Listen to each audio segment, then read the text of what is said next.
නමෝ තස් භගවතු අරහතෝ සම්මා සම්බුද්දස්ස නමෝ තස් භගවතු අරහතෝ සම්මා සම්බුද්දස්ස නමෝ තස් භගවතු අරහතෝ සම්මා සම්බුද්දස්ස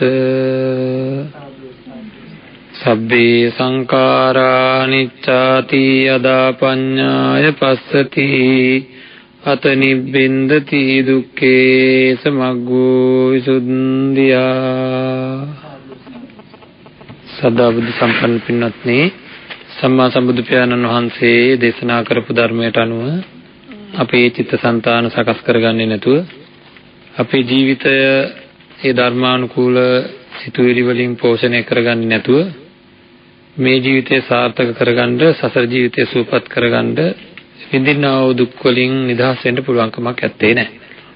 මේ ධර්ම දානමය පුණ්‍ය කර්මය සූදානගෙන කරගෙන තියෙන පින්වත් ඇත්තන් වෙනුවෙන් අපි ප්‍රාර්ථනා කරනවා මේ සිද්ධ කරන්නා වූ ධර්ම දානමය පුණ්‍ය කර්මය හේතු කොටගෙන මේ හැම දිනාටම උතුම් ධර්මය අවබෝධ වෙන්නට, උතුම් ධර්මය තමන්ගේ ජීවිතයට එකතු කරගන්න අවශ්‍ය කරන ශක්තිය ධෛර්යය ලැබේවා. අවසානයේදී උතුම් නිවනින් සැනසෙන්න මේ ඇත්තන්ට මේ පින් හේතු වේවා කියලා ප්‍රාර්ථනා කරනවා. නිවන් මාර්ග ධර්ම දේශනා මාලාව කියලා කියන්නේ අපි ප්‍රායෝගිකව තමන්ගේ ජීවිතයට ධර්මය එකතු කරගන්නේ කොහොමද කියන එක ගැන සාකච්ඡා කරන ධර්ම දේශනා මාලාවක්. මාධ්‍ය ජාලයේ උපදේශ අනුව මේ ධර්ම දේශනා මාලාවේ මූලික අරමුණ වෙන්නේ ඒක. ඒක මේ බොහොම ශාස්ත්‍රීය ධර්ම දේශනා මාලාවක් නෙවෙයි. ප්‍රායෝගිකත්වයට අපි කොහොමද අපේ ජීවිතයට ප්‍රායෝගික ජීවිතයට ධර්මය එකතු වෙලා තියෙනවද? එකතු කරගන්න පුළුවන්ද? එකතු කරගන්නේ කොහොමද? මේ වෙනකොට කොයි තරමකින් අපි මේ ධර්මය තුලින් පෝෂණය වෙලා තියෙනවද කියලා අපි බලා ගන්න ඕනේ. ඒකින්ද ඒ සඳහා සිද්ධ කරන ධර්ම දේශනා මාලාවක් අපි ඊයේ දවසේදී සාකච්ඡා කරා මරණය පිළිබඳ, මරණ සතිය වර්ධනය කිරීම පිළිබඳව. එහෙදී අපි කලින්ම සාකච්ඡා කරේ ඒකෙහි තියෙන අවශ්‍යතාවය මොකක්ද කියලා. ඒ වගේම කෙටියෙන් කමඨහන සාකච්ඡා කරා. දැන් අපි අද දවසේ මරණ සතිය පිළිබඳ, මරණානුස්සතිය පිළිබඳ සාකච්ඡා කරනවා. අපි මුලින්ම දැනගන්න ඕනේ භාවනා කමඨහනක් කියන්නේ මොකක්ද කියලා. අපි දන්නවා අපේ හිතේ උපදින හැඟීම්, චේතනාවල් තමයි අපිව ජීවත් කරවන්නේ. අපිට හිතන හැටියට අපේ හිත ක්‍රියාත්මක වෙන ආකාරයට තමයි අපේ මුළු ජීවිතේම තීරණය වෙන්නේ. එතකොට අපි බලන්න ඕනේ ඒකේ තියෙන වටිනාකම, ඒකේ තියෙන ක්‍රියාත්මක වෙන ආකාරය පිළිබඳව අපි පොඩ්ඩක් බොහොම විමසිල්ලෙන් බලන එක හරි වටිනවා. මම මෙහෙම කියන්නම්. අපි උදේ නැගිටිනවා කියලා හිතාගෙන නිදා ගන්නවා. අපි හිතමු උදේ 5ට නැගිටිනවා කියලා නිදා ගන්නවා කියලා. ඇහැරෙනවා. දැන් එලාම් එකක් තියලා නිදාගත්තොත් ඇහැරෙනවා. ඇහැරුණ ගමන් නැගිටිනවද? නෑ, අදට වෙලා වැටි ඉන්නේ ඇයි? නැගිටින්න උවමනාව තියෙනවා, නැගිට ගන්න බෑ. ඇයි වැටි ඉන්නේ? අන්න බලන්න, ඇඳේ ඉන්න ඕනේ කියලා තියෙන චේතනාව නැගිටින්න ඕන කියන චේතනාවට වැඩිය ප්‍රබලයි. ඇඳේ ඉන්න ඕනේ කියන චේතනාව නැගිටින්න ඕන කියන චේතනාවට වැඩිය ප්‍රබලයි. ඒකින්ද මොකද වෙන්නේ? අපිට නැගිට ගන්න අපහසුකම් ඇති වෙනවා. ඒ කියන්නේ නැගිටින්න බෑ. ඇත්තටම අංශභාගය හැදිලා වගේ. හැබැයි එහෙම ඉන්නකොට ඇඳේ සර්පෙක් ඉන්නවා වගේ දැවුනොත් අර නැගිට ගන්න බැරුව හිටිය එක්කෙනා පනිනවා. නේද? එතකොට දැන් අර ඉඳලා තියෙන්නේ පනින්න පුළුවන් කෙනෙක්ද නැද්ද? පනින්න පුළුවන්කම තියෙන කෙනෙක් තමයි ඉඳලා තියෙන්නේ. ඒ වගේ අපිට මේ සංසාර ජීවිතයේ සසර බය දැනුනොත් අපි ඔක උදාහරණයක් විදිහට මෙහෙම හිතමුකෝ. අපි හිතමු ඇඳ කියන්නේ පංචකාම සම්පත්තිය කියලා. ධර්මයේ දේශනා අපිට ඕන තරම් ශ්‍රවණය වෙනවා. ඒ ශ්‍රවණය වෙන දේශනාවල් කියලා හිතමුකෝ එලාම් එක කියලා. නැගිටින්න. දැන් මොකද්ද එතකොට කියන්නේ? නැගිටින්න කියලා තමයි එලාම් එක අපිට කියන්නේ. ඕකෙන් නැගිටින්න කියලා. දැන් නැගිටින්න උවමනාව තියෙනවා. අපේ අත්තටත් හරියට ධර්මයේ තේරුම් ගන්න, අවබෝධ කරගන්න උවමනාව තියෙනවා. නමුත් ඇඳට වෙලා ඉන්න කෙනා කොහොමද ඉන්නේ? තව ටිකකින් නැගිටිනවා කියලා. ඒ වගේමද නැද්ද කියන්නේ බලන්න ධර්මය ගැන.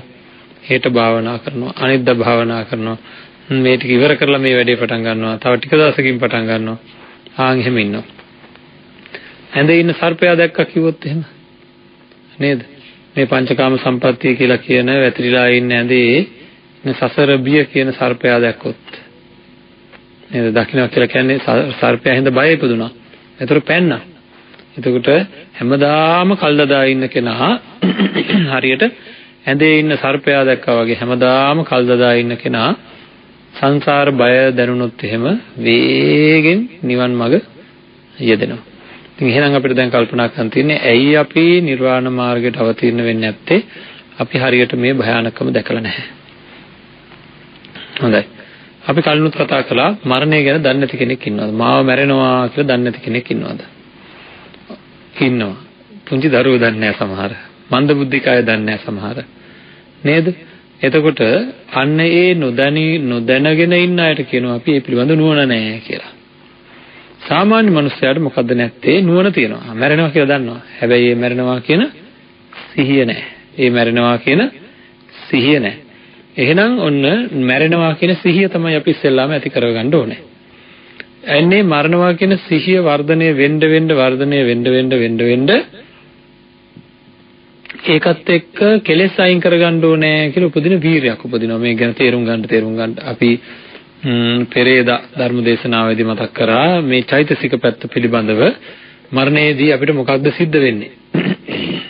අපේ හිතට අපි ඊළඟ උත්පත්තියක් ලබන්න තත්ත්වයක ඉන්නවනම් ඒ උත්පත්තියට හේතු වෙන චුතිසිත ගැන, ආසන්න කර්මය ගැන, ගරුක කර්ම, ආසන්න කර්ම, ආචින්න කර්ම ආදී කොයි විදිහටද ක්‍රියාත්මක වෙන්නේ කියන එක ගැන අපි බොහෝ දේවල් සාකච්ඡා කරා. එතකොට දැන් අද අපි බලන්න ඕනේ මේ මරණය කියන එක දැන් මේ ඉන්න කෙනා අපි දැන් මේ ජීවිතය ගෙවනවා තමයි මේ ගෙවන ජීවිතේ අපි මරණය ගැන සිහිය උපදවා ගන්න කොහොමද? ඒකත් එක්ක අපිට වීරිය උපදින හැටි සාකච්ඡා කරගන්න ඕනේ. යම් දෙයක් පිළිබඳව තියෙන නුවණ හැම වෙලේම මතක් වෙන ගන්නට ගත්තාම අපි කියනවා සිහිය හොඳයි කියලා. නේද? දැන් බලන්න අපිට එක දේවල් ගැන නුවණ තියෙනවා. නමුත් ඒවා හැම වෙලේම මතකේ නැහැ. හැම වෙලේම මතක තියෙන ගානට මේක වර්ධනය කරගන්න නම් දැනගත්ත නුවණ පිළිබඳ අපි මෙනෙහි කරන්න ඕනේ. නැවත මෙනෙහි කරන්න ඕනේ. මෙනෙහි කරන්න අපිට ඒකට අදාළ හැඟීම උපදිනවා. ඔන්න දැන් මම හැඟීම කියලා කිව්වා. ඒක අපි තේරුම් ගන්න ඕනේ. වචන නෙවෙයි. ජීවිතය අනියතයි, මරණය නියතයි, ජීවිතය අනියතයි, මරණය නියතයි. සමහර අය පැත්තකට වෙලා නවගුණ වලකුත් අරගෙන ජීවිතය අනියතයි, මරණය නියතයි, ජීවිතය අනියතයි, මරණය නියතයි, ජීවිතය අනියතයි, මරණය නියතයි, ජීවිතය අනියතයි, මරණය නියතයි කියලා භාවනා කරනවා. මරණානුස්සතිය කියලා. ඒකනොත් පුළුවන් තමයි. වචනේ විතරක් කියන්නේ නැතුව ජීවිතයේ අනියත ස්වභාවයත් මරණයේ නියත ස්වභාවයත් නියත වශයෙන්ම මැරෙනවා කියන එකත් ගැන හැඟීමකින් නැත්නම් චේතනාවකින් මෙනෙහි කරා නම් අන්න ඒකනොත් යම් ප්‍රතිඵලයක් ලැබෙනවා. නමුත් අපි බලාපොරොත්තු වෙන්න ඕනේ ස්ථීර වශයෙන්ම මැරෙන බවත් ජීවිතයේ අස්ථීර බවත් කියන හැඟීම උපදින විදිහට අපි මොකද කරන්න ඕනේ? මෙනෙහි කිරීමක් කරන්න ඕනේ. මේ මෙනෙහි කරපුවා උපදින හැඟීම වචන නෙවෙයි, ජීවිතයේ අනියත බව, මේක නියත වශයෙන්ම සිද්ධ වෙන බව අපිට දැනගන්න පුළුවන්කම තියෙනවා. හැම මොහොතකම වගේ ඒක මතක් වෙන ගතියට ගන්න පුළුවන්. දැනට පොඩ්ඩක් මතක් කරලා බලන්න මරණය එහෙම ඊයේ පෙරේද මතක් වුණාද දන්නේ නැහැ. මේ බලන්න මෙන්න මෙතනයි හදාගන්න ඕන තැන අපි ඊයේ දවසේ සාකච්ඡා කරා. මම කෙටියෙන් මතක් කරන්න. අදහස් අපේ අම්මා තාත්තා මැරෙන්න පුළුවන්. තමන්ව මැරෙන්න පුළුවන් කියලා මං කිව්වොත් මෙයා පිළිගන්නවද නැද්ද ඒක? ඔව් කිසි ප්‍රශ්නයක් නැහැ. මාව මැරෙන්න පුළුවන්. ලබන සතිය මැරෙන්නත් පුළුවන්. අපේ ඥාති මැරෙන්නත් පුළුවන්. මං ආදරය කරන අය මැරෙන්නත් පුළුවන්. මගේ දරුවෝ මැරෙන්නත් පුළුවන්. ඔන්න එහෙම හිතනවා. හැබැයි එහෙම හිතුවට යටින් තියෙන හැඟීමක් තියෙනවද නැද්ද? නෑ මට එහෙම වෙන එකක් නෑ කියලා බලාපොරොත්තුවක් තියෙනවද නැද්ද? මැරෙන්න පුළුවන් තමයි මාව.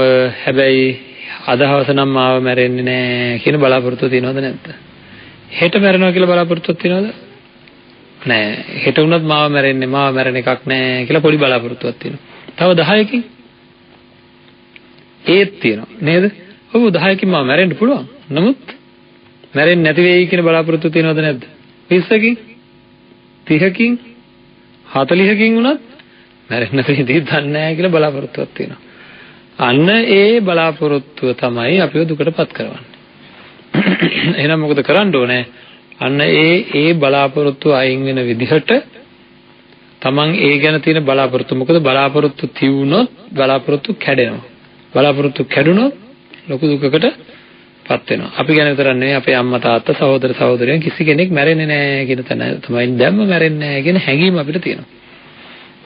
මේ ජීවිතයේ අනිත්‍යභාවය තේරුම් ගන්න ඒකින්ද අවශ්‍ය කරන මෙනෙහි කිරීම කරන්න ඕනේ. ඒ වගේම මේ ජීවිතය ගැන අපි තදින් එල්බගෙන ඉන්න ගතිය නැති කරගන්නත් මේ මරණානුස්සතිය වැඩි වීම ඉතාම හේතු වෙනවා. ඒකින්ද අපි මූලිකම කරන්නේ තමන්ගේ මරණය ගැන මෙනෙහි කිරීමයි. තමන්ගේ මරණය ගැන මෙනෙහි කරලා ඊට පස්සේ අනුන්ගේ මරණය ගැන මෙනෙහි කරනවා. ඊට පස්සේ දෙකම එකට අරගෙන අපි ඔක්කොම මැරෙන්න පුළුවන් කියන හැඟීම අපි උපදවා ගන්නවා. එහෙනම් දැන් බලමු අපි අපේ මරණය ගැන අපි කොහොමද මෙනෙහි කිරීම ආරම්භ කරන්න ඕන කියලා. මරණානුස්සතිය වඩන කෙනෙක් තමන්ගේ මේ ඉන්ද්‍රියන් වල අහිමි වීම ගැන යම් හැඟීමක් ඇති කර ගැනීම බොහොම වටිනවා. අපි ඒ වගේම දැනගෙන ඉන්න ඕනේ මරණ අසන්න කාලය වෙනකොට තමන්ට කළගත යුතු දේ කරගන්න ඕන හින්දා අපි කලින් ධර්ම දේශනාව මතක් කරා වගේ මගේ මරණය සිද්ධ වෙන්න ඉස්සෙල්ලා මම අඩුම ගානේ සෝවන් වෙන්න ඕනේ. පරි වුණොත් ගරුක කර්මයක් හරි වර්ධනය කරගෙන තියාගන්න ඕනේ. එහෙම නැත්නම් ආසන්න කර්මයකින් ගැන විශ්වාසයක් තියන්න බැරි හින්දා ආචින්න කර්මයකින් හරි කියන්නේ පුරුදු කරගත්ත දෙයකින් හරි ජීවිතේ ඊළඟ ජීවිතයක් යහපත් වෙන්න හොඳ දේවල් පුරුදු කරලා ගොඩාක් පුරුදු කරලා තියාගන්න ඕනේ. ඒ වගේ අපිට සැලසුමක් හදාගන්න පුළුවන් වෙන්න ඕනේ. සැලසුමක් හදාගන්න පුළුවන් වෙන්න ඕනේ මම මගේ මරණයට මුහුණ දෙන්නේ මෙහෙමයි කියලා. ඉතින් ඒ සඳහා මරණයේදී සිද්ධ වෙන දේවල් පිළිබඳ දැන ගැනීම වටිනවා. හොඳයි ඉස්සෙල්ලාම එහෙමනම් ඒ චෛතසික පැත්ත පිළිබඳවත් අවබෝධයක් ඇති කරගෙන අපි මොකද කරන්නේ තමන්ගේ භාවනා කරන කෙනා භාවනා ඉරියව්වෙන් ඉඳගෙන S2ට හිත තියාගෙන ඒ කියන්නේ S2ට හිත තියා ගන්නවා කියන්නේ S පියාගත්ත කෙනා තමන්ගේ S2ට අවධානය යොමු කරනවා.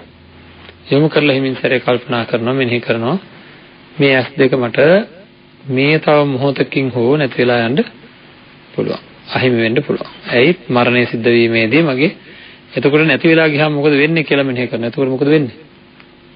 මහා කරුණ ලෝකයක්. මරණාසන්න කාලේදී ඇස් දෙක පේන්නේ නැති වෙනවා. ඉතින් මහා ඝන අන්ධකාරයෙන් යුක්ත ලෝකයක්. එතකොට ලෝකයේත් එක්ක තියෙන මේ රූපත් එක්ක ශබ්ද ගන්ධ රස වගේම ඉස්සෙල්ලාම මේ රූපත් එක්ක තියෙන සම්බන්ධතාවය සම්පූර්ණයෙන් නැති වෙනවා. අපි කොච්චරනම් මේවා නැවත බලා ගන්න ඕන කියලා ඒ විතරක් නේද බැලීම පිළිබඳ විශාල මෙහෙයුමක තමයි ඉන්නේ. ලෝකේ බලන්න අලුත් උපකරණ හදාගෙන මොකද කරන්නේ? ඒ වයින් බලනවා. මෙහි ඉඳන් ලෝකේ එහා කොන බලනවා. නේද? හැම වෙලෙම බල දෘෂ්ටි පරාසය වර්ධනය කරගෙන හිටපු අය එක පාටම පෙරදිලා යනවා. නේද? අපි කොච්චර අපි ලොකු ටෙලිෆෝන් එකක් ලෑස්ති කරන් ඉන්නවා කියලා ලෝකේ බලන්න. ඉතින් ඒකේ මුළු ලෝකෙම හොය බලන්න පුළුවන්. නමුත් ඇස් දෙක නැති වෙලා යනවා කොයි වෙලාවක හරි. ඊළඟට කන් දෙක ඒත් එහෙම. මේ ලෝකයේත් එක්ක තියෙන අපිට මේ තියෙන සියලු ශබ්ද මොකද වෙන්නේ? නැති වෙලා ගිහිල්ලා ඇහෙන්නේ නැතුව ගිහිල්ලා සියලු සම්බන්ධතා යන හිටලා මොකද වෙන්නේ? ඔන්න සියලු ශබ්ද වලින් මාව අයින් වෙනවා. ඉතින් ඒතර කනේ හිත තියාගෙන මේ කන මට නැති වෙලා යනවා මගේ මරණයේදී මේ කන මට නැති වෙලා යනවා කියලා හැඟීමක් උපදවා ගන්න ඕනේ. මේ ඇහැ මට නැති වෙලා යනවා කියලා හැඟීමක් උපදවා ගන්න ඕනේ. කොයි වෙලාවක හරි. ඊළඟට අතපය උස්සන්න බැලුවොත් එහෙම උස්ස ගන්න බෑ බර දැනෙනවා. ඉතින් භාවනා කරන කෙනා මෙහෙම අත් දෙක තියාගෙන ඉන්න කෙනා හිමින් කල්පනා කරන මේ අත මට උස්ස ගන්න ඌමනාව තිබ්බට උස්ස ගන්න බැරි වෙනවා. ඊළඟට කතා කරගන්න ගියාම ඉතින් හිමින් මෙනෙහි කරන්න ඕනේ. කතා කරන්න ගියාම මොකද වෙන්නේ? කතා කරන්න උත්සාහ ගත්තට සද්ද පිට වෙන්නේ නැහැ.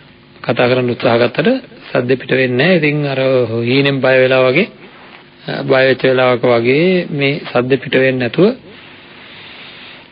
ලොකු උත්සාහ ගන්නවා. ඊළඟට ඇතුළට ගන්න හුස්ම එළියට දාගන්න අමාරු වෙනවා. එළියට ගන්න හුස්ම ඇතුළට දාගන්න අමාරු වෙනවා. ඉතින් මේ ටික මෙනෙහි කරනවා මේක මෙහෙම මේ විදිහට වෙනවා කියලා. ඒ සිද්ධ වීම ටික මේ විදිහට සිද්ධ වෙන්න පුළුවන්. ඒත් එක්ක ඊළඟට වෙන්නේ මාව මේ ලෝකෙන් සම්පූර්ණයෙන් ඉවත් වීම. ඊට පස්සේ සිද්ධ වෙන දේත් අපිට යම් විදිහකින් මෙනෙහි කරන්න පුළුවන්. මොකද ඒකත් අපිට යම් ප්‍රයෝජනයක් තියෙන හින්දා ඒක කමටහනක නෑ ඉස්සර නම් ගිහින් කැලේකට දාන එකයි කරන්නේ. නමුත් දැන් ඉතින් අපි කවුරුත් දන්නවා අපි අරගෙන කියලා එම්බාම් කරනවා කියලා. ඉතින් ඒකින්ද ඒ ටික මෙනෙහි කරන්න පුළුවන්. ඒක කරන විදිහවල් ඉතින් කට්ටියම දන්නවා මේකේ මේ නේද අරගෙන ගිහලා කිසිම ගෞරවයක් නැහැ. දැන් තියෙනවා වගේ නෙමෙයි මේ ශරීරයට කිසි ගෞරවයක් නැහැ. අතෙන් එහාට මේක පළලා මේක බඩේ තියෙන කැලි අයින් කරලා ඒ වටේ තියෙන රෙදි කැලි ටික මේක අසර ඔබලා ගෝණි කට්ටකින් වගේ එකකින් මහලා සමහර විට මේ ඔළුව මේ හැම මෙහෙන් ගලවලා සම්පූර්ණයෙන් උඩට ඇදලා බලන්න වෙනවා මරණ පරීක්ෂණයක් එහෙම කරනවා නම් ඒ විදිහට කට ඇරලා තිබ්බොත් අර නූලක් ගැට ගහලා ඉදි කට්ටකින් මේක අල්ලලා බැඳලා ගම් ගාලා තොලවල් අලවලා මෙන්න මේ ටික වෙන්න පුළුවන් කියලා මෙනෙහි කරනවා. ඊට පස්සේ තමන්ගේ ශරීරය gedara ගෙනත් තියාගත්තාම දැන් ගෙදරට ගෙනත් තියෙනවා මේක ඉතින් මිනි පෙට්ටියක් උඩ නිර්වත් ශරීරයක් තියලා ඇඳුම් උඩින් තියලා අලවලා ඉතින් ඒ කටු ගහලා එහෙම කරලා ඊට පස්සේ ගෙදර ගෙනාවට පස්සේ දවස් ගානක් ගියාට පස්සේ මේක වලලනකොට වලලනවා කියලාම හිතන්න ඕනේ. ඒතර මම ඊයේත් මතක් කරා මොකද වෙන්නේ කියලා. ඉතින් අපි ආයෙ මම මතක් කරන්නේ මේක හරියටම කරලා අපිට ලොකු හැඟීමක් උපදින හින්දායි මේ ශරීර ගැන S2 ආයසරයක් හිත තියාගෙන දැන් අපිට හොඳට මතකයි මෙතනින් ගිය කඳුළු ගිය වෙලාවල් නේද ගලාගෙන ගිය නිදාගෙන ඉන්න වෙලාවට ගලාගෙන ගිය වෙලාවල් මතකයි. එතකොට මොකද කරන්නේ අන්න එහෙම මේ ඇස් වලින් නාස් වලින් කටෙන් කන් වලින් හැම තැනින්ම ඕජස් කරන්න පටන් ගන්නවා. නේද? ඒතකොට කාගේ ශරීරයේද? දැන් මේක ඉස්සරහින් රූපයක් මවාගෙන කරනව නෙවෙයි. මගේ මේ ශරීරය මේ තියෙන ශරීරය මැස් දෙක පියාගත්තාම මේ තියෙන ශරීරය මොකද වෙන්නේ? මෙහෙන් හැමතැනින්ම ගලන්න පටන් ගන්නවා කියලා මෙනෙහි කරනවා. ඊළඟට ටික මේක මොකද වෙන්නේ? ඒ ගලන්න ඉස්සෙල්ලම මේක ඉස්සෙල්ලම නිල් වෙනවා, ඉදිමෙනවා, ගොඩක් ඉදිමෙනවා. ඒ ඉදිමිලා තියෙද්දිම අර විදිහට ගලන්න පටන් ගන්නෙ. ඒ විදිහට ගලලා මොකද වෙන්නේ? ඊළඟට මෙනෙහි කරනවා මේ විදිහට ගලලා මේ හැම බැලුම් වගේ පිම්බෙන්න පටන් ගන්නවා. මේ හැම මෙහෙම පිම්බිලා ඒවෙන් පිපිරෙනවා. ඒවෙන්ුත් ගලාගෙන යන්න පටන් ගන්නවා. ඊළඟට මොකද වෙන්නේ? මේ ශරීරයේම මතක් කරගන්න ඕනේ. ඉතින් හොඳට මතක් කරගන්නවා. මේ ශරීරයේ මේ හැම තැනකම සිලිසිලි ගාලා අඟල් භාගයක් විතර ලොකු පණුව. ඉතින් ඒ පණුව කියලා හිතනකොට මේ ශරීරයේ හැම තැනම පණුව. කන් වලින් එනවා, නාහෙන් එනවා, කටෙන් එනවා, බඩේ පොකුරු ඉන්නවා. මේ විදිහට මෙනෙහි කරන්න ඕන. හරිද? මේ විදිහට හොඳට මෙනෙහි කරනවා තමන්ගේ මේ ශරීරයේ මුළු ශරීරයෙන් පණුව ගන්න හැටි, සත්තු කන හැටි මෙනෙහි කරනවා. ඊළඟට මේ ඇට සැකිල් දැන් ඉතුරු වෙන්නේ මොනවද? හැමෙන් වැහිච්ච, ලේ තැවරිච්ච, මස් සහිත ඇට සැකිල්ලක් ඉතුරු වෙනවා. ටික දවසක් යනකොට මස් සහිත, ලේ තැවරිච්ච, හැම සහිත ඇට සැකිල්ලක් ඉතුරු වෙනවා.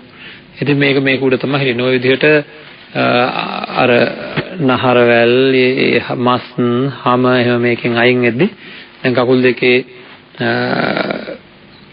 ඇඟිලි ටික උඩ පැත්තට කකුල් දෙකේ මලමිනිය තිබුණා නම් ඒවා ඩොග් ගාලා වැටෙනවා.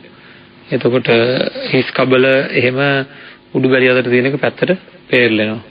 අත්තට වෙන් වෙනවා, කකුල්ලට වෙන් වෙනවා. ආන්න එතකොට ඒවා හොඳට මෙනෙහි කරන්න ඕන. මගේ අත්තට එක පැත්තක, කකුල්ලට එක පැත්තක, ඊළාට ටික එක පැත්තක, හිස් කබල පෙරලිලා ගිහලා තව පැත්තක. අපි හිතමුගේ පෙට්ටිය තිබ්බේ කියලා. ඉතින් පෙට්ටියත් එක දිරලා මේ කෑලි ටික වෙන් වෙලා ගිහිල්ලා.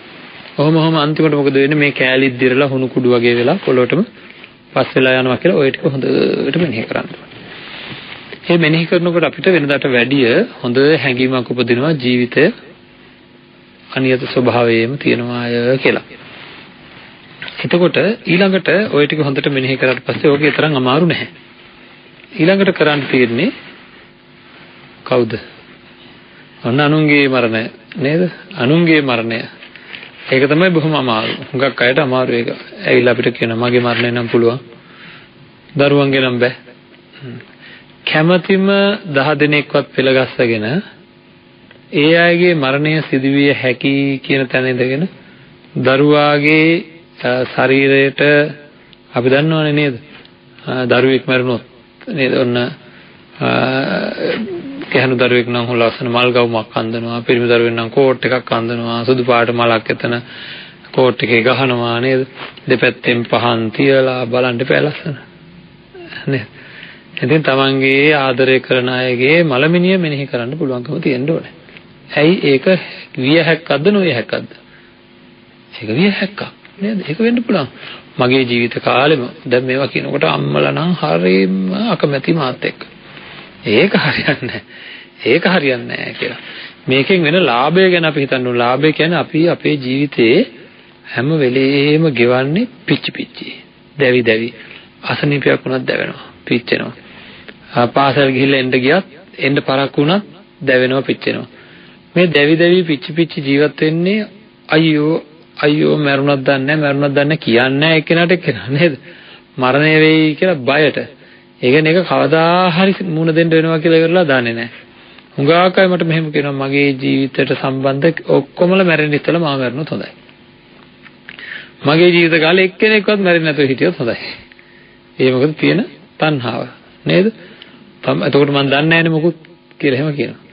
ඉතින් එහෙම ඉන්න අපි මේ මරණය ගැන මෙනෙහි කරනවා තියා දරුවෙක්ගේ මරණය ගැන මෙනෙහි කරනවා තියා අම්මෙක් දරුවෙකුට අඩුම තරමෙන් බස්නාහිර පැත්තට ඔළුව දාලා බුදියන්නවත් දෙන්නේ නැහැ.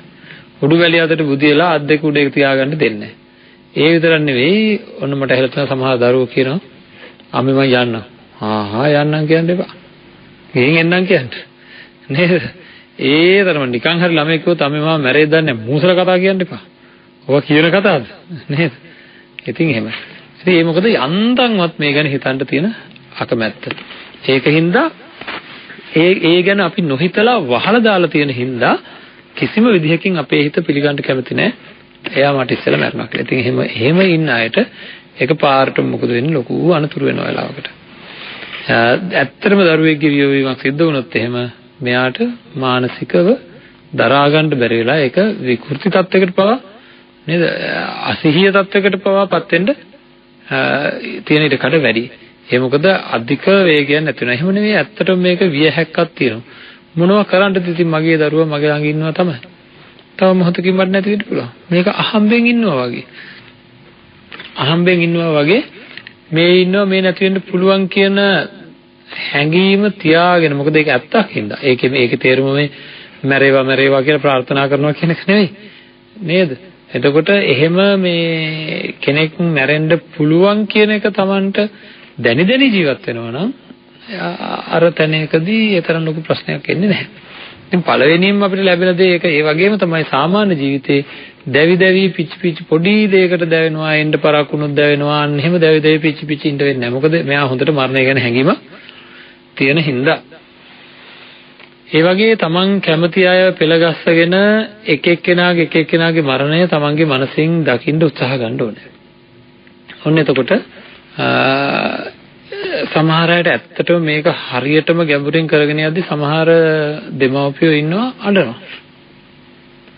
මේ භාවනා කරද්දි ඇඬෙනවා යාළුවට. ඇවිල්ලා කියද්දිත් කමඨහන පිරිසුදු කරද්දිත් ඇඬෙනවා. මොකද මේක බලාපොරොත්තු වෙලා තිබෙන්නේ නැති හින්දා ඒක වෙන්නේ. ඉතින් ඔය අඬලා එහෙම ඔය ප්‍රශ්නේ විසඳ ගන්නවා. හැබැයි ඊට පස්සේ ඇත්තටම සිද්ධ වෙච්ච දෙයක් මම මේ කියන්නේ හොඳට මරණානුස්සතිය වඩපු අම්මා කෙනෙකුට සිද්ධ වුණා තමන්ගේ තරුණ අවුරුදු 40ක විතර පුතාගේ මරණයට මුහුණ දෙන්න. ඒක හරි පුදුම දෙයක්. එදා උදේ ඉඳන් මරණානුස්සතියමයි වඩ හිටියේ. ඊට පස්සේ දවසකට විතර පස්සේ මට මතක හැටියට හදිසි අනතුරකින් දරුවා නැති වුණා කියලා ඇත්තටම ආරංචි වුණාම ඊටාම සාමාන්‍ය හැසිරීමකින් අම්මට ඒක දරන්න පුළුවන් වුණා. වයස වුණාට හොඳ හැසිරීමකින් දරන්න පුළුවන් වුණා. මම ඒක බලාපොරොත්තු වුණා. ඒත් මම ඒක දැනගෙන හිටියා මං. ඒක ඉතින් වෙන්න පුළුවන් දෙයක් තමයි වෙලා තියෙන්නේ කියන තැන ඉඳගෙන හරි ලස්සනට මරණයට මුහුණ දුන්නා. කිසිම විදිහකින් යම් ආකාරයක පීඩිත තත්ත්වයක් නැතුව සිහියෙන් කටයුතු ටික කරලා ඒකට මුහුණ දුන්නේ අර ලැබිච්ච පන්නරේ හින්දා. ඒකෙන්ද අපි පුරුදු වෙන්න ඕනේ මේකට. මේකට පුරුදු වෙන්න ඕනේ. ඊළඟට ඔය විදිහට තමන්ගේ සහ අනුන්ගේ වශයෙන් මේවා මෙනෙහි කරපුවාම අපිට අදහසක් එන්න පටන් ගන්නවා අපි ඔක්කොම මැරෙනවා කියලා. හැම කෙනෙක්ම මැරෙනවා. කොයි මොහොතකද කියන්න බෑ. හරියට අර තනාග දිය බින්ද වගේ තමයි ඉතින් තියෙනකන් තියෙනවා. කොයි වෙලාවද වැටෙන්නේ පොඩි අය ඉස්සෙල්ලා මැරෙයිද ලොකු අය ඉස්සෙල්ලා මැරෙයිද කවුරු කොහොම වෙයිද කියලා දන්නේ නැති විදිහ Tamanට ඒක එහෙ වගේ හැඟීමක් උපදිනවා. හැඟීමක් මත තියාගන්න ඒක හැඟීමක් චේතනාවක්. ඒ චේතනාව කියලා කියන්නේ කටින් වචනෙන් මෙයා මැරෙන්න පුළුවන්, මෙයා මැරෙන්න පුළුවන්, මෙයා මැරෙන්න පුළුවන් කියන එක නෙවෙයි. හැම වෙලේම තියෙන චේතනාවක් ඒක. හැම වෙලේම තියෙන චේතනාවක්. එතකොට ඒ වගේ අදහසකින් යම්කිසි කෙනෙක් ජීවත් වෙනවා නම් අර ලොකු රුකුලක් ඒක ඒ ජීවිතේ සාර්ථකව කරයන්. ඒ විතරක් නෙවෙයි මේකත් එක්ක වෙන්නේ බාහිර දේවල් එක්ක තියෙන තද බැඳීම් අල්ලගෙන ඉන්නවනේ අපි. තදින් අල්ලගෙන මේවා වෙනස් වෙන්නේ නැහැ, මේවා වෙනස් වෙන්න දෙන්නේ නැහැ. හරි මෙන්න මේවා වෙනස් වෙන්නේ නැහැ කියලා විශ්වාසිකුත් තියෙනවා. ඒ වගේම වෙනස් වෙන්න දෙන්නේ නැතුව අල්ලගෙන ඉන්න දේවල් වගේ තියෙනවා. අන්න ඒ පීඩණය තමන්ගේ පැත්තෙන් විශාල වශයෙන් අඩු වෙන්න පටන් ගන්නවා. මොකද මොන දේ මේවා මොනවා තිබ්බත් ඉතින් මැරෙනවනේ. හරි ඒකේ තේරුම උනන්දුව නැති වෙනවා කියන එක නෙමෙයි.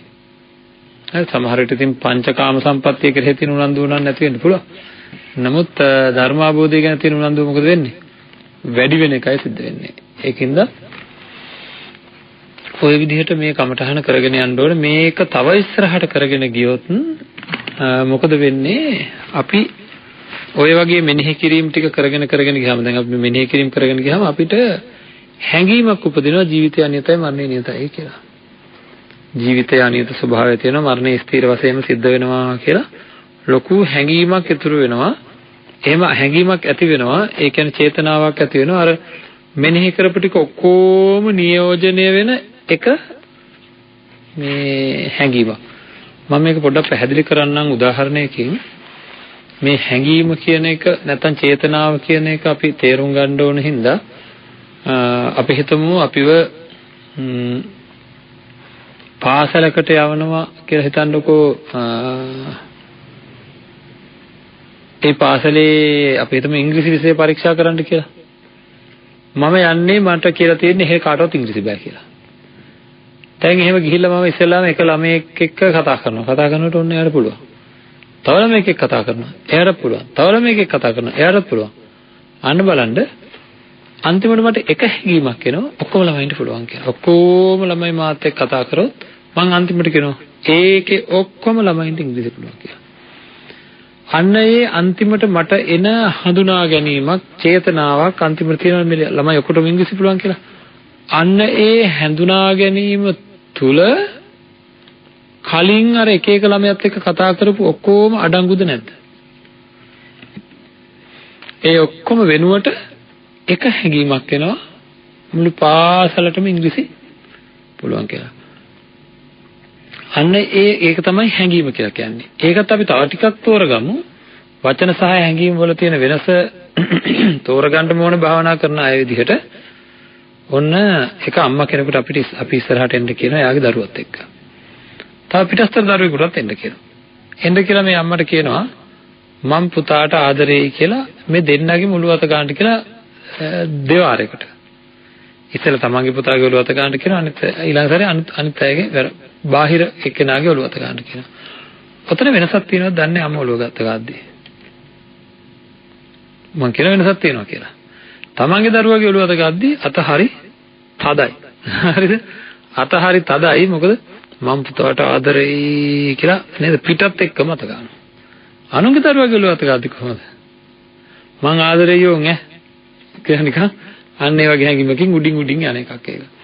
එතකොට බර නැහැ. හැඟීමක් ප්‍රබල නම් ඒක අපිට හොඳට දැනෙනවනේ. අන්න ඒ ප්‍රබල හැඟීමක් උපදින්න ඕනේ. මරණය ගැන ප්‍රබල හැඟීමක් උපදින්න ඕනේ. මරණය ගැන ප්‍රබල හැඟීමක් ඉපදුනොත් තමයි අපිට පැහැදිලිවම හැම මොහොතක මේ ප්‍රබල හැඟීම ඉපදිච්ච දේ තමයි අපිට හැම වෙලේම මතක හිටින්නේ. හැම වෙලේම සිහියක් විදිහට එනවා. ඒක හැඟීමක්. එන්නේ හැඟීම උත්පාදනය කරගන්න තමයි මේසා විශාල මෙනෙහි කිරීම ටිකක් කරේ. හරිද? එතකොට මේ හැඟීම මදි නම් මොකද කරන්න ඕන? ආයෙ මෙනෙහි කරන්න ඕන. ආයෙ මෙනෙහි කරන්න ඕන.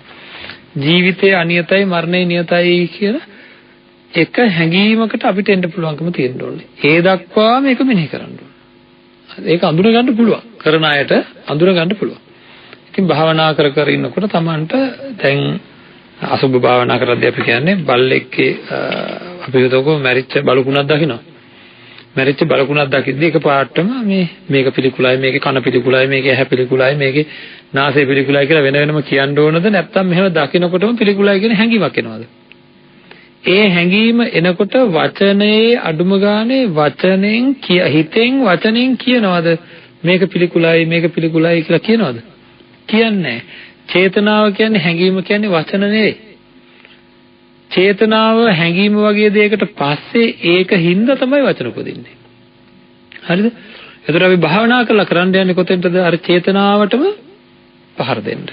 හරියටම එතෙන්ටම මේ ප්‍රහාරය එල්ල කරන්න ඕනේ. මොකද්ද? නිට්ටයයි කියලා අපි හිතාගෙන ඉන්නවා බොහෝ දේවල් වෙනස් වෙන්නේ නැතුව තියෙනවා කියලා.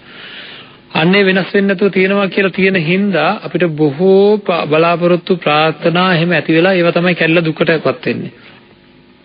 දැන් අපි හොඳට තේරුම් ගත්තට පස්සේ ජීවිතය අනියතයි, මරණය නියතයි කියන හැඟීම ආපුවාම අර දේවල් පිළිබඳ තියෙන අර වෙනස් වෙන්නේ නැතුව තියෙනවා කියන කාරණාව අයින් වෙලා යනවා. ඒකින්ද ඊටාම හොඳ ජීවිතයක් ඉතින් ඉහළ තියෙනවා. ඒක කිසිම විදිහකින් අර අල්ලාගත්ත වෙනත් කෙනෙක් වෙනත් දෙයක් අල්ලාගත් එකක් නෙවෙයි. ඒකනේ එවැනි සුවදායක තත්යකටපත් වෙන්න අපි මොකද කරන්න ඕනේ? ඔන්න ඔය වගේ ඔක හොඳට මෙනෙහි කරන්න ඕනේ හැඟීම උපදිනකම්. දැන් අපි හිතමු භාවනාව කරගෙන යද්දී යම් හැඟීමක් එහෙම ඉපදුනා කියලා. ඒක එක දිගට තියෙයිද? නැති වෙනවා.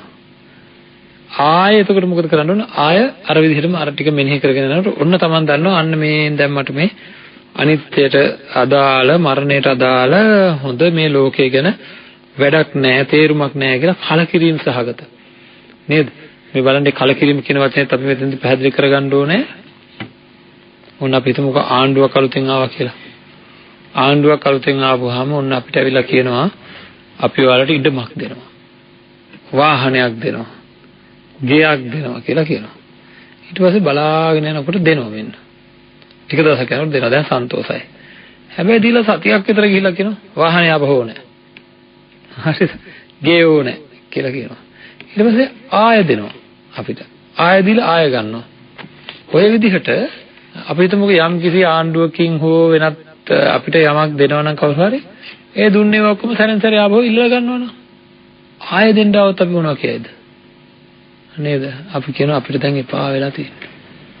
ආය ඕනේ. නේද? දෙනවනම් තියාගන්න දෙන්න. ඕනෙම නෑ මොකුත්. නේද? අන්න එහෙම හැඟීමක් උපදිනවා. අපි කියන එපා වෙලා තියෙන්නේ කියලා කියනවා. ඇයි එපා වෙන්නේ? ඒ විදිහට දුන්නාම එපා වෙන්නේ ඇයි? වැඩක් නැහැ ඉතින් දෙනවනම් තියාගන්න දෙන්න එපා නේද? ඒකින්දයි එපා වෙන්නේ. ජීවිතේට ලැබිලා තියෙන සියලු දේ ලැබිලා තියෙන ආපහු ගන්නද නැද්ද? අහලා බලන්න තමන්ගේ ජීවිතෙන් අහලා බලන්න. දුන්න ඔක්කොම භාගයට භාගයක් දැනුත් අරගෙන. ඉතින් ටික ඔක්කොම මරණයේදී ආපහු ගන්නවද නැද්ද? අන්න කලකිරීම නැති වෙන හැටි. අපි කියනවා අර විදිහට දෙන එක්කෙනෙක් ගැන අපි කියනවා දෙනවා නම් වැඩක් නැහැ ඔහොම දීලා. දෙනවා නම් තියාගන්නම දෙනවා. දන්න බෝධිසත්වයන් වහන්සේලාට ආවේ අදහස මොකද්ද?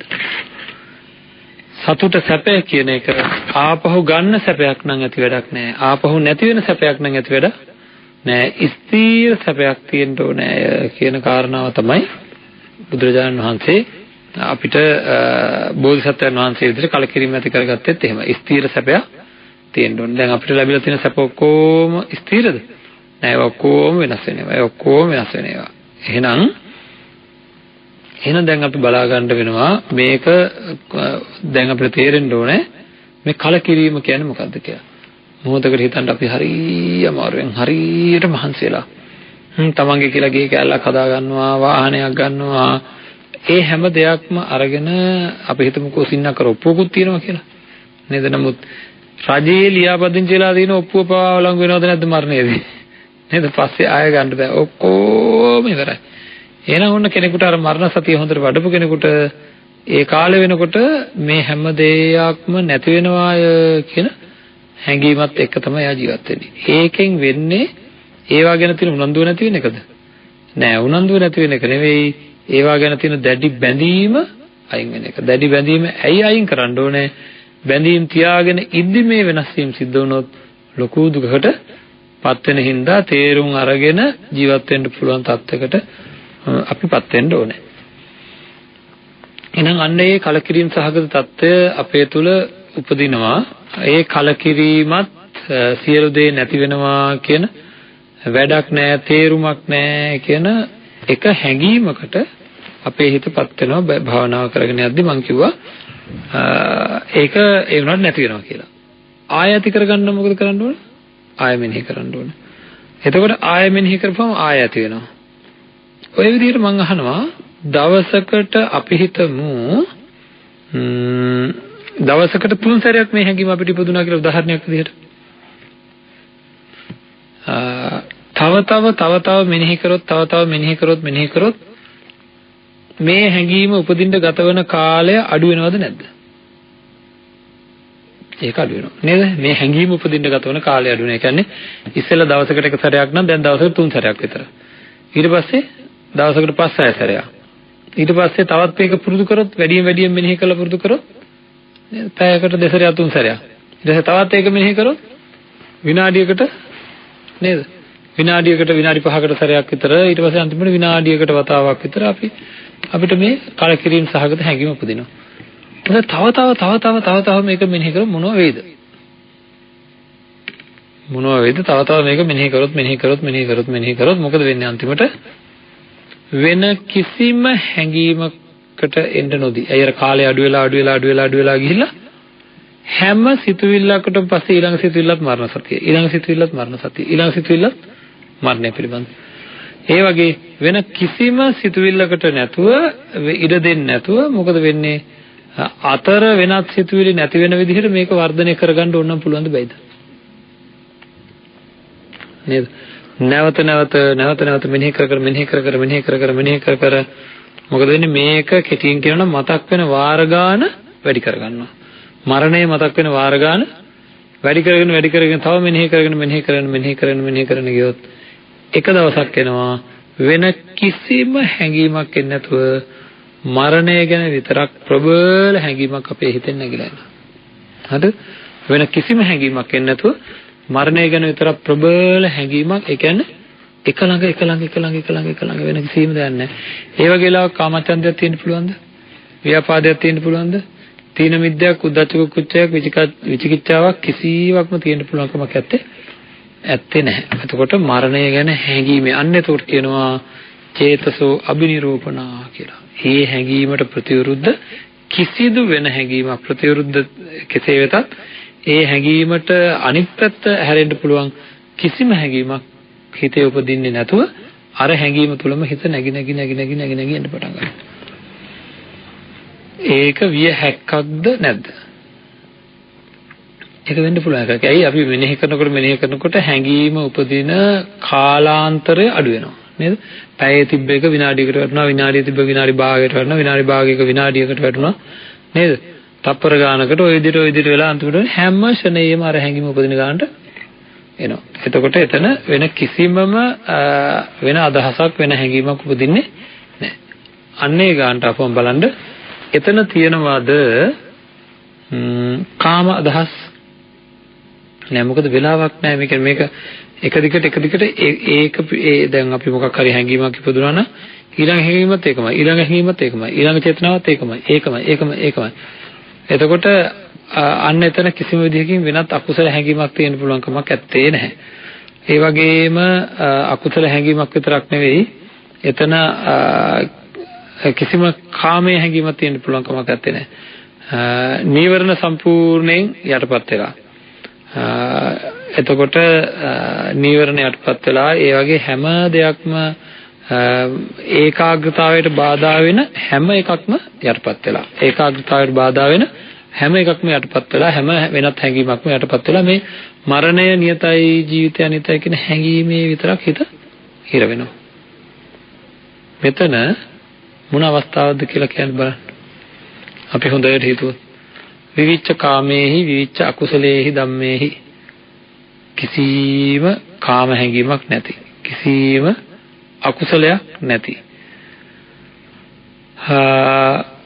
සවිතක්කං සවිචාරං හිතෙන් මේ අරමුණ ගන්නවා, අරමුණ අරඹනවා, හිතෙන් අරමුණ ගෑනෙනවා. ඒ වගේම අරමුණේ ජීවිතය අනිත්‍යයි මරණය නියතයි කියන අරමුණේ විසිරලා යනවා, ගන්නවා. එහෙනම් විතක්ක ਵਿਚාර සහිතයි. ඊළඟට විතක්ක ਵਿਚාර සහිත සියලුම